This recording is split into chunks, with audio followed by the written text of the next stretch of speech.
দেখছেন কলকাতা টিভি, ভাস্বতী রয়েছি আপনাদের সঙ্গে। আর যে খবরে নজর রাখবো, বিচারপতি যশবন্ত বর্মার সম্পর্কে অভিযোগের তদন্তে গঠিত গঠন করলেন সুপ্রিম কোর্টের প্রধান বিচারপতি। কমিটিতে পাঞ্জাব ও হরিয়ানা হাইকোর্টের প্রধান বিচারপতি শীল নাগু, হিমাচল প্রদেশ হাইকোর্টের প্রধান বিচারপতি জিএস সান্ধাওয়ালিয়া। আমার সঙ্গে রয়েছেন নিউজরুম থেকে আমাদের পলিটিক্যাল এডিটর আশিস চট্টোপাধ্যায়। আশিস দা, এই যে কমিটি গঠন করা হয়েছে এবং এই কমিটিতে কারা কারা রয়েছেন, কি জানা যাচ্ছে?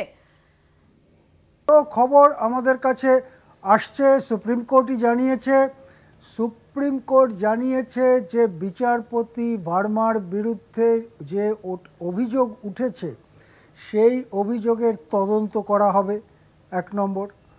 এবং সেই তদন্ত কারা করবেন? জুডিশিয়াল ফ্রেটার্নিটি, অর্থাৎ বিচার ব্যবস্থার মধ্যে যারা রয়েছেন তারাই তদন্ত করবেন। এক্ষেত্রে খুবই গুরুত্বপূর্ণ বলে যাদের ধরা হয় বিভিন্ন হাইকোর্টের প্রধান বিচারপতি, তাদেরকে নিয়ে তদন্ত কমিটি গঠিত হয়েছে। এই তদন্ত কমিটিতে রয়েছেন পাঞ্জাব ও হরিয়ানা হাইকোর্টের প্রধান বিচারপতি শীল নাগু, হিমাচল প্রদেশ হাইকোর্টের প্রধান বিচারপতি জিএস সান্ধাওয়ালিয়া এবং কর্ণাটক হাইকোর্টের বিচারপতি অনু শিবরমন। এই 3 সদস্যকে নিয়ে কমিটি গঠিত হয়েছে। এই কমিটি রিপোর্ট দেবে। তার আগে তার সঙ্গে আরও একটি সিদ্ধান্ত বা নির্দেশ সুপ্রিম কোর্টের প্রধান বিচারপতি দিয়েছেন। সেটা দিল্লি হাইকোর্টের প্রধান বিচারপতিকে নির্দেশ দিয়েছেন। সেটা হচ্ছে যে বিচার সংক্রান্ত কোনো অ্যাসাইনমেন্ট, কোনো কাজ এই তদন্ত চলাকালীন বিচারপতি যশবন্ত ভার্মাকে দেওয়া যাবে না। যে তদন্ত কমিটি গঠিত হয়েছে তাদের কাছে নিশ্চয়ই আত্মপক্ষ সমর্থনে বিচারপতি ভার্মা কিছু বলবেন। যদি তিনি মেনে নেন যে তার বাড়িতে ক্যাশ ছিল, তাহলে কি কারণে ক্যাশ ইত্যাদি সেই ব্যাখ্যাও দেবেন। আর যদি তিনি তা না মানেন, তাহলে তিনি যা বলছেন সেটা বিচারপতিদের, এই যে 3 হাইকোর্টের 3 প্রধান বিচারপতির যে কমিটি, তাদের কাছে বলবেন। কিন্তু এই এনকোয়ারি কমিটিটা গঠন করেছেন ভারতের প্রধান বিচারপতি, সুপ্রিম কোর্টের প্রধান বিচারপতি। সেই জন্যে এই কমিটির রিপোর্টটা সুপ্রিম কোর্টের কাছেই জমা পড়বে। তার ভিত্তিতে সুপ্রিম কোর্ট কিছু ব্যবস্থা নিতে পারে। যদিও ভারতের সংবিধান অনুযায়ী হাইকোর্টের বিচারপতি এবং সুপ্রিম কোর্টের বিচারপতি তাদেরকে তাদের পদ থেকে সরানোর প্রশ্ন যদি এসে যায়, অবশ্যই যদি দুর্নীতি প্রমাণিত হয় তাহলে তো সেরকমই প্রশ্ন আসবে। সেটা কিন্তু অনেক জটিল প্রক্রিয়া এবং তার মধ্যে সংসদের অংশগ্রহণ লাগে, সংসদের 2 কক্ষের সমর্থন লাগে ইত্যাদি অনেক জটিল প্রক্রিয়া রয়েছে।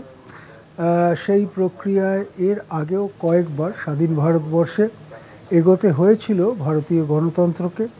এটা অবশ্য একেবারেই আমাদের জানা নেই যে শেষ পর্যন্ত তদন্ত কমিটির রিপোর্টেই বা কী পাওয়া যাবে, বা সেই রিপোর্ট নিয়ে সুপ্রিম কোর্ট কি করবে, এসব আমাদের কোনো জানা নেই বা কোনো জল্পনারও জায়গা এখানে নেই। জিনিসটা স্বাভাবিকভাবেই অত্যন্ত গুরুত্বপূর্ণ একটা ব্যাপার। এবং সত্যি কথা বলতে হাইকোর্টের বিচারপতি সম্পর্কে যদি আস্থায় চিড় ধরে যায়, একজন বিচারপতি সম্পর্কে আস্থায় চিড় ধরলে বিচার ব্যবস্থার প্রতি আস্থায় সামান্য হলেও চিড় ধরতে পারে। এটা অত্যন্ত সংবেদনশীল ব্যাপার এবং ভারতীয় গণতন্ত্র যেসব স্তম্ভের ওপর দাঁড়িয়ে আছে তার অন্যতম, এখন তো মনে হয় প্রধান স্তম্ভই হচ্ছে বিচার ব্যবস্থা।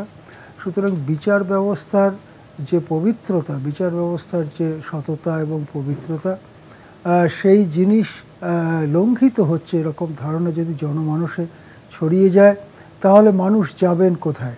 মানুষ তখন ওই যে একটা চালু কথা রাস্তায় অনেক সময় বলা হয় যে বিচার তো কেনা যায়, সেই রকমটা যদি মানুষের মনে সত্যি সত্যি বিশ্বাস এসে যায়, তাহলে মানুষ যাবেন কোথায়? তাতে কিন্তু ভারতীয় গণতন্ত্র বড়সড় বিপদে পড়তে পারে। সেই জন্যে এই তদন্ত কমিটির সামনে অনেক গুরুদায়িত্ব বর্তেছে। হয় তদন্ত কমিটিকে শেষ পর্যন্ত এই রিপোর্ট দিতে হবে, যার ভিত্তিতে সুপ্রিম কোর্ট বা ভারতের বিচার ব্যবস্থা জনগণকে আশ্বস্ত করতে পারেন যে কোনো রকম খারাপ কিছু হয়নি এক্ষেত্রে, যা বলা হচ্ছে সেটা সত্যি নয়। এই আশ্বাস ভারতীয় জনগণকে দিতে হবে এবং তার জন্য যথেষ্ট প্রমাণ ইত্যাদি সুপ্রিম কোর্টের হাতে আছে, সে কথাও সুপ্রিম কোর্টকে জানাতে হবে।